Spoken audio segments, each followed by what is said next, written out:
उधर इस बीच है बड़ी खबर। राजस्थान के सीएम अशोक गहलोत का बड़ा दावा। 2020 में वसुंधरा ने बचाई थी कांग्रेस सरकार। सीएम अशोक गहलोत के दावे ने सियासी भूचाल ला दिया।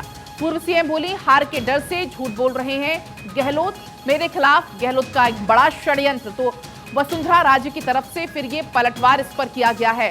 तो बड़ी खबर आपको यहां पर बता रहे हैं, राजस्थान की राजनीति से जुड़ी हुई, जहां पर सीएम अशोक गहलोत के दावे के बाद से सियासी बयानबाजियों का दौर शुरू हो चुका है। दरअसल आपको बता दें, सीएम अशोक गहलोत ने कहा कि 2020 में वसुंधरा राजे ने ही कांग्रेस सरकार बचाई थी। सीएम अशोक गहलोत के दावे के बाद सियासी भूचाल आ गया है। इस पर पूर्व सीएम का बयान सामने आया। कहा कि हार के डर से झूठ बोल रहे हैं गहलोत, मेरे खिलाफ गहलोत का ये बड़ा षड्यंत्र है। ये वसुंधरा राजे की तरफ से पलटवार किया गया।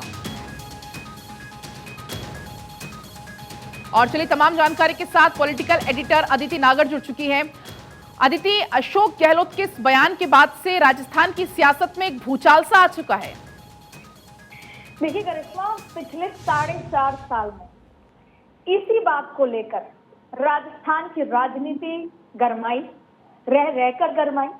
4.5 साल तक ये जो हुआ मानेसर कांड, तमाम चीजें, हर मुद्दा, कोई भी राजनीति उठती थी मानेसर के मुद्दे पर आके ठहर जाती थी और एक चुप्पी हो जाती थी और कोई भी राजनेता एक दूसरे को मैसेज दे देते।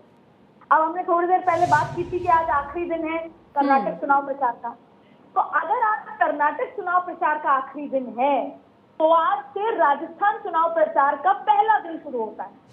ऐसे में कल ही पहल करते हुए मुख्यमंत्री अशोक गहलोत ने जनता को, और धौलपुर में कहा, धौलपुर मतलब कि गुर्जरों का इलाका और सचिन पायलट के जो कार्यकर्ताओं का इलाका। ऐसे में एक बार फिर जनता को, बीजेपी को, कर्नाटक चुनाव प्रचार को, सभी को ये मैसेज दिया गया कि मेरी सरकार गिराने का षड्यंत्र बीजेपी ने रचाया। और यहाँ तक कह डाला कि 10 करोड़ रुपए लोगों ने लिए हुए हैं, मेरे ही कुछ विधायकों ने, जो मानेसर बैठ गए थे। ऐसे में अगर उनके पैसे कहीं खर्च हो गए हो तो एआईसीसी दे देगा, यानी कि आप पैसे रिटर्न कीजिए। तो ये मैसेज एआईसीसी को भी है, क्योंकि एआईसीसी बार बार ये बात उठती है दिल्ली से कि सचिन को सीएम बनाओ। अब बात आती है वसुंधरा राजे पर।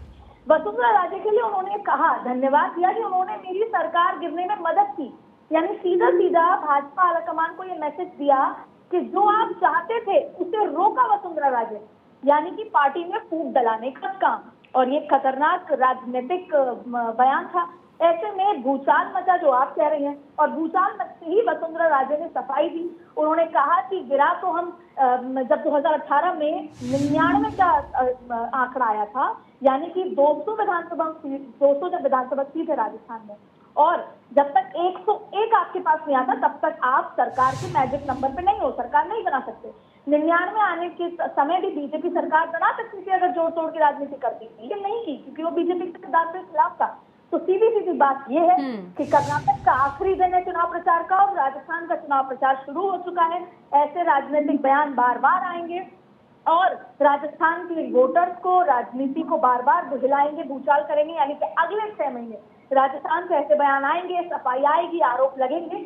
तो सीधा बात यह है कि अब राजनीति गर्मा भी गई। और ना सिर्फ राजस्थान में, कल तो पिछले 16 घंटे से लगातार राजस्थान में इस चर्चा को वायरल, इस बयान को वायरल भी किया जा रहा है। हंसी मजाक और डर से लेकर तमाम चीजें हो रही है, लेकिन ये बयान पहुंच गया है अब दिल्ली लुटियन जोन। तो ऐसे में वसुंधरा राजे ने भी अपनी तरफ से पलटवार किया और अब आपको ऐसे बयान। तो अदिति, तो कुल मिलाकर ये कहा जा सकता है कि अब चुनावी बिगुल फूंक चुका है राजस्थान में भी, और अब इस तरीके की बयानबाजी हमें देखने को और सुनने को मिलती रहेगी। बिल्कुल, आपको अब अगले 6 महीने ऐसी बयानबाजी, और रह रहकर जब भी बात आएगी तो उस मानेसर का जिक्र जरूर आएगा।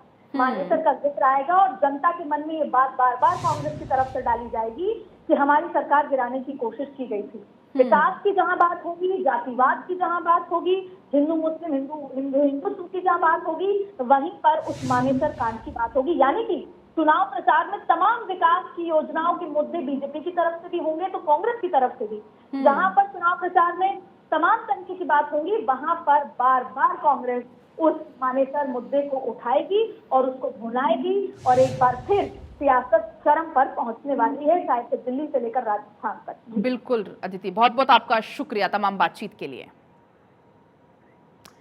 तो देखिए, यहाँ पर जिस तरीके से बयानबाजी का दौर शुरू हो चुका है, जिस तरीके से अभी पॉलिटिकल एडिटर अदिति नागर जुड़ी हुई, तो उन्होंने भी जिस तरीके से कहा कि आज देखिए कर्नाटक का चुनाव प्रचार का अंतिम दिन है, लेकिन अगर इसको ऐसे देखा जाए कि अब राजस्थान में भी चुनाव नजदीक हैं, अब ये आगामी चुनाव को लेकर इसी तरीके की बयानबाजी का दौर अब शुरू हो चुका है और आने वाले समय में इसी तरीके की बयानबाजी देखने को सुनने को मिलती रहेगी। दरअसल आपको बता दें, यहां पर अशोक गहलोत की तरफ से ये बयान दिया गया। अशोक गहलोत के दावे के बाद सियासी गलियारों में हड़कंप मच गया।